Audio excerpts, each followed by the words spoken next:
Coming up next on Week 11 of the End Zone. Oh, it's so on now. 2 Carl Logan Toyota games a week, 2 of our big 6A teams, Tupelo and Columbus playing big-time division matchups. And it's time for our 5A and 6A teams to get down to business. 2 weeks away from the playoffs. You're going to find your seat in 2A, 3A, and 4A. We set the playoff brackets and seedings. We return. The WCBI End Zone Show with Robbie Donahoe and Tom Ebel is brought to you by OCH Regional Medical Center, Carl Hogan Toyota, East Mississippi Community College, and Max South.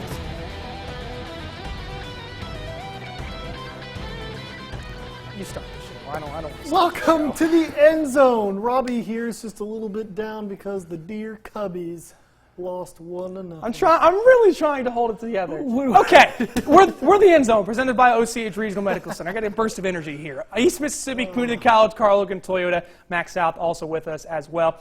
I said it on our WCBI version of the show, but you were on 2 ends of the spectrum tonight in terms of scores. You either scored a whole bunch of points or you didn't really score very many at all. There really wasn't very many in between tonight. It was one of those weird, crazy, chaotic nights. Right into the highlights, our Carl Hogan Toyota game of the week.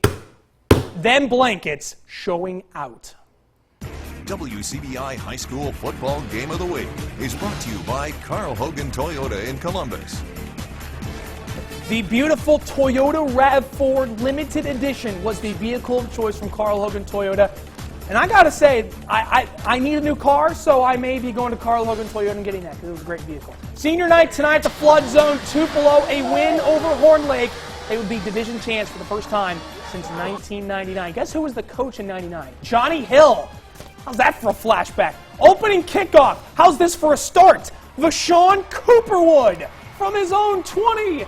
There he goes. 80 yards for the touchdown. It is 8-0 Tupelo after about 15 seconds of this football game. Well, Tupelo's got the lead. They don't need more points, right? Well, here's a gift from Horn Lake. Fumbling, Greg Williams recovering, and let's let J-Rock finish it off. Jaquarius Williams. J-Rock can't stop, won't stop the J-Rock. 3-yard touchdown, 15-0 Tupelo. And the Golden Wave didn't stop there. Obviously, Horn Lake did not pay heed to the flood warning notifications. Peter Gray, scoop and score off the defense, 41 yards. Tupelo, your division champs for the first time in 17 years, 39-19. As they top Horn Lake. Congratulations to Trent Hammond and then blankets. That's part 1 of our Carl Hogan Toyota Game of the Week. Part 2. Whoa. Was weird. Let's just get right into the highlights. It's going to look a little bit similar to another game Tupelo was involved in earlier. Columbus Falcons, South Panola Tigers. This touchdown, that was the only touchdown scored in this game. A little bit of teaser there. Here, Columbus trying to get back into it. Golar is going to find Mike McLeod, his favorite target, there for the first down. Watch this ensuing possession. This is Columbus trying to get in the end zone. It's 6-0 in the fourth quarter. Mike McLeod, he had it. It was a 50-50 ball. No one gets it. Here's 4th and 1. Kylan Hill is stopped at the goal line. All is done. South Panola wins, right? No, Columbus gets a stop. South Panola is going to punt it to Kylan Hill. I got to be honest. This was called roughing the punter. I don't think I saw roughing the punter there. I saw the punter landing on the Columbus player on the ground. Now, that's me interpreting. Hill had a heck of a return, but they called it roughing the punter, and that's it. Wow. 6-0. South Panola beats Columbus. Okay, so people are wondering now, how can Columbus get in the playoffs? They're 3-3 in the division. So is Horn Lake.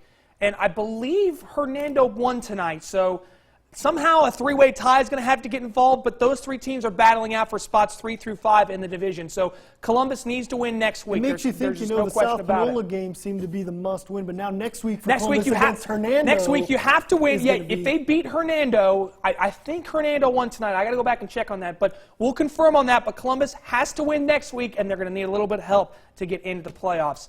The other team in 6A, Starkville? More must-wins for everyone. But this going up against Warren Central. Warren Central just beat Clinton last week. They started off with a bang. This is the very first play of the game. Look at that catch. Oh, that's a great catch. By Shontaris Walton. That's a great catch. He takes it 90 yards to the house. You felt the air go out of the building because everyone knew how big a game this was for the Yellow Jackets. But have no fears, fans. Willie Gay is here. Oh my in gosh. at quarterback Willie here. Gay. Look at this Wildcat with the stiff arm. Willie Gay. Just Why didn't they do this insane earlier man. this season? Where's this been? It was so good they had to do it one more time. Willie Gay gets in for the touchdown. This is Willie Gay's stat line from tonight. 40 carries for 319 yards and 5 touchdowns. By the way, what, Have yourself a night, Willie Gay. what, Good. 35, I mean, look at this. 35-28, they won, by Just the way. running over one. By the way, Willie Gay also 35-28. worked in the concession stand at halftime, and he took tickets before the game. So he played he did just about everything for Starkville. It's the Starkville Willie Gays tonight. Just unbelievable. Congrats to Starkville. Big time win. They got to win next week over Clinton, too, by the way. New Hope and West Point. Green Wave pretty much already had this division locked up, but a win over New Hope would pretty much clinch it for them in this region. Demario Edwards taking the sweep handoff, gets a good game, picks up a first down. And then Marcus Murphy seems to be doing it all for West Point. Here he's going to take the direct snap, take it off the right side, and he gets his way into the end zone for the touchdown. 7-0 lead for the Green Wave. Now New Hope tries to get going at quarterback here. Thomas Stevens going to get one out to Terriante Thomas. Sort of a little bubble screen play. Didn't work too well. Green Wave defense was all over it. Now the Green Wave offense is back on it. Watch this throw from Marcus Murphy to Jason Brownlee on the back corner of the end zone. How about that ball? Go up and get it, young son. West Point takes down New Hope 34-20. Other 5A scores. Oxford is over Center Hill 49-18, and Lewisburg takes down Saltillo 28-0. All right, let's set the seeds in 4A. We start with Noxubee and Houston. There's Deontay Skinner tonight, back in town in Macon. Tiger and Bulldog back in it, playing the NFL now. Now Uriah Shepard fumbling here. Noxubee County recovers, and they would turn it into points. Malik Stallings going to hook up with Kim Bodrick Mason. That's a good guy to find. 15-yard touchdown. Tigers take a 7-0 lead. Houston tries to get going on their next possession, but the Noxubee defense, much like the fans, were having themselves a good old time tonight. Shepard, this will be a turnover on downs here, so Noxubee now is going back to offense. Malik Stallings, Keziah Pruitt, also another good guy to find. That's a beautiful pitch and catch, gets it into the red zone, and then Stallings would find Jacarius Oliver. All sorts of passing tonight from Noxubee. On this, another touchdown right here. Tigers roll 41-7. Hey, they won the division again. Seems like they do every year. Yet another team looking to lock up a playoff spot. Louisville. Senior night for Louisville. They're going up against Kosciuszko.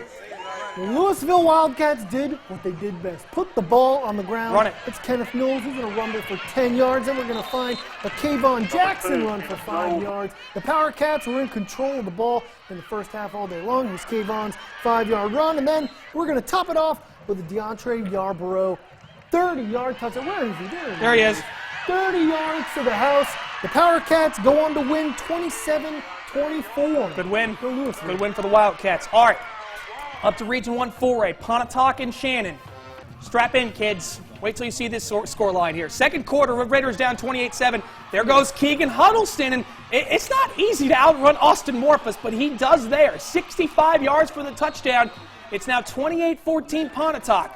Shannon wouldn't score again after that, by the way. Gabe Harmon, right up the middle. He can drive a truck through that hole. Picks up a first down into Red Raider territory. That would set up on a first and goal from the 5. Jacob Carter to the other. Great catch from Gabe Wilson. It's 35-14 Pontotoc. Warriors get the ball back. And on a 3rd and 12, Carter this time going to hit Daryl Dilworth. And it seems like all Daryl Dilworth does is catch touchdowns. And there he is again. He's got another one. My goodness, Pontotoc. Great. I mean, the children. Think children. about them. Pontotoc all over Shannon tonight in a big way. 55-14. Go to Corinth and Amory.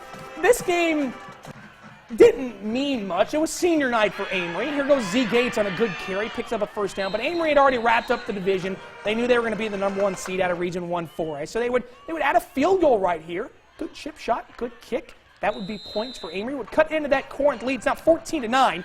Now, Corinth is going to get some running here for John Warren. They would add a field goal. Now, we would see a Chris Randall touchdown a little bit later on in this game. Amory does hold off Corinth 38-31. Panthers go into the playoffs with some momentum.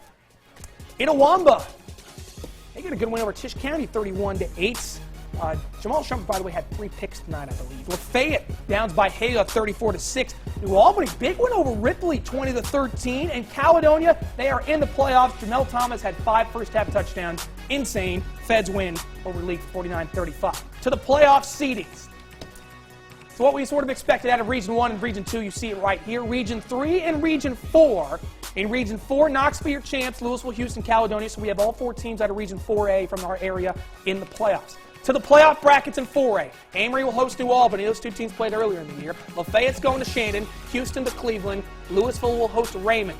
Caledonia is going to go to Greenwood. That's a winnable game for the Feds if they can get the offense rolling. Pontotoc hosts Ripley in a tough one.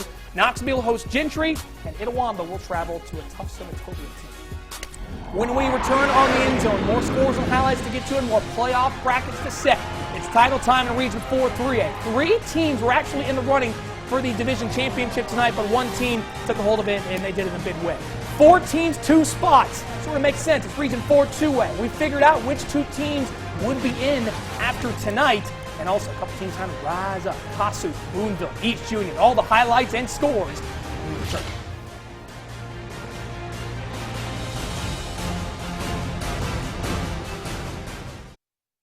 Hey there, welcome back into the End Zone, presented by OCH Regional Medical Center. Our 4A brackets are set. Now we've got to go ahead and set the 3A and 2A brackets. So let's start in Class 3A in Region 4 3A. North versus South for the Horton Trophy tonight. I don't think we've seen a bigger North versus South game ever, and this one was a big one. And, well, why don't we start off with a big player to get it going, Zay Cullens. Man, where has this kid been all year? He's starting to pick it up, and that's not a good sign for opponents. Now, Zay sort of let off the gas, so they caught him at the 1-yard line on that 85-yard run. But no worries, Zay. Next play, he's going to have himself the touchdown. 7-0 lead for the V-men. South Pontotoc taking over next drive here. Eddie Ivey going to get the handoff, going to pick up a nice gain, and will pick up a first down. North Pontotoc back on offense. The lights were working tonight. I think we were just having camera issues. Clark Mills, deep into the night, it's Jerome Miller. 89-yard touchdown. North Pontotoc cruises to a win over South, 48-7. Vikings are division champs. Yet another disclaimer, we're not playing basketball in this one. Oh, my gosh. Aberdeen, we Nettleton. Keep saying that. Yeah, exactly. Nettleton, here's Colton Osborne. He's going to find Jadarius Johnson for the first down, but that drive would stall out. For the Bulldogs, it's Fred Fields. Check out Fred. Smooth as silk, dancing through the... Look at that. God, no one touches him until he's actually in the end zone. Touchdown. That's a great move. Touchdown, Aberdeen. Tigers back on offense. 3rd and long. Osborne's going to find Tyler Floyd. He won a great catch for the first down, but they would not convert on a 4th down. The Bulldogs go on to win 60-41. Huh? Again, 60-41. Okay. Not basketball. So Aberdeen's in the playoffs. Nettleton falls just short of making the postseason. To Moorville and Hatley, this was going to be senior night for the Tigers. Unfortunately, Hatley was eliminated from the playoffs. Moorville, they know they're in. Try to get a little bit of help from South to possibly get the division championship. Oh, no. There's that. The Hatley student section never given up on the R.I.P. Harambe. That's a good run here for Hatley. I believe it was Jalen Jernigan trying to take off on the run there. Moorville gets the offense going. They get it working tonight. I don't know if they took it easy, John Keith, but maybe just trying to keep his guys healthy going to the playoffs. Troopers do win tonight. The Super Troopers, indeed, 22-6 over Hatley. And a Thursday night game. We can't forget about Choctaw County. The Chargers have had a tough year. They've run into all sorts of injury problems and other issues, but they kept playing hard, and they got themselves a win last night. That is a great pass from Woody Val to Tyler Riley for the touchdown. Chargers continue to build on the lead, and much to the delight of the Charger mascot, here comes Chris Townsend on the ground for a 40-yard pickup. Eventually, they would add out another touchdown after that. We're hoping Choctaw County gets back into 3A North next year because they've been in 3A South, and they've run into some big, bad teams. Not saying 3A North isn't big and bad, but we want to see the Chargers back in our neck of the woods in 3A North. Chargers, though, finish off the season with a 47-16 win over Central.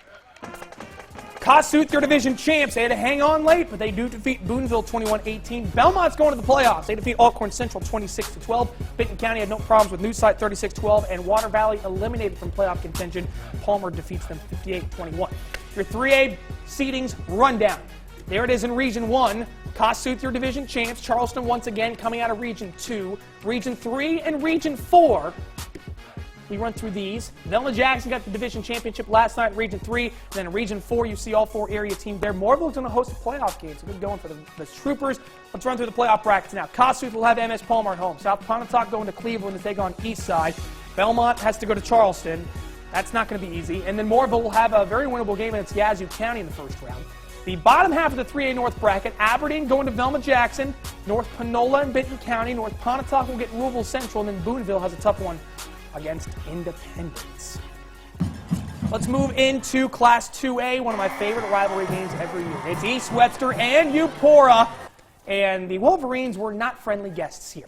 On the fake read option there, that's Charlie Brandt kicking out to Miller Hancock for the first down. And in the next play, here comes Quay Evans. Great hole, great blocking. He's got a touchdown for the Wolverines. 10 yards out, he wouldn't be okay. Just stumbled a little bit there. 7-0 lead for the Wolverines. Here comes Youpora. Now, Kyle Shaw is trying to run here, trying to break tackles, but instead he loses the football. You've got to take that with you. Dawson Keller recovers, and East Webster goes back to business. Charlie Brandt.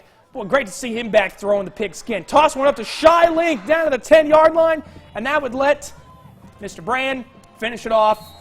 Charlie Brand touchdown. East Webster shuts out their rival from Youpora, 27-0, and they win the Maroon Bowl once again. Similar stat line in this one, Robbie. Calhoun City traveling to Winona. Winona here in the red zone. DJ Ringo's going to try and get on in Get in the end zone. Uh-oh, ball's out. Oh, no. It's on the turf. Oh, no. Trayshawn Cooper is going to pick it up, and he's going to do, I guess, what DJ was trying to do. He's going to bring it all the way back for 6. It's a 90-yard touchdown. That's insane. Calhoun City is your leader at this point. Winona's going to get the ball back again. And, oh boy, no. more ball on the turf, oh boy. So Calhoun City would recover, that would lead to a Jesse Neighbors touchdown. Calhoun City goes on to dominate 34-zip. Jesse Neighbors having a fantastic season for Calhoun City, and so are the Wildcats. That defense has been really good lately. To Bruce and Okolona, winner of this game, since Youpora lost, winner of this game would be in the playoffs. So here you go. Good run here. LaMarcus Eccles taking off, gets it down inside the 5. That would lead to a Cade Spratlin little sneak touchdown right here. It's an 8-6 lead for Bruce. Trojans played very well in this football game, but so did Okolona. You got to give it up to the Chieftains. They have ended the season really well, and Jacob Moore can sling. Going to find Tyler Hodges on the first down catch right there, and then later, Moore is going to go to Kelsey McIntosh. That's one of the better catches we've seen all season long. How about that?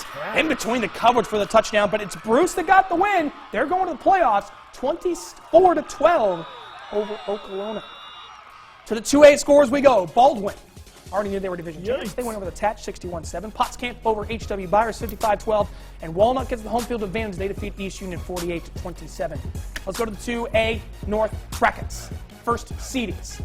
We did have it figured out. J.Z. George is the 2. West Tallahatchie is the 3 out of Region 2. You see Region 1. East Union will have to travel in the first round. 3 and 4 regions out of 2A. Calhoun City, East Webster, Winona, and Bruce. 1, 2, 3, and 4 out of Region 4 2A. Here's the brackets. Baldwin will host Coahoma County. Winona to South Delta. Manatachie to Strayhorn. East Webster gets LaFleur County. Bottom half of the 2A North bracket. Bruce will go to West Bolivar. Eagles have been really good this year. That's going to be a tough test. Walnut will host West Tallahatchie. Calhoun City gets O'Bannon. And East Union will go to J.Z. George.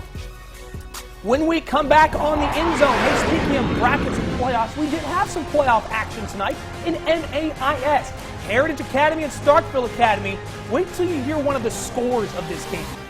I still can't believe it. And a little deja vu by chance? Well, yeah, Winona Christian Carroll Academy played last week. They played again tonight. This time in the playoffs, a little more on the line, and go over to West Alabama for a rivalry Thursday night. All sorts of great action from the Yellowhammer Stable. We come back.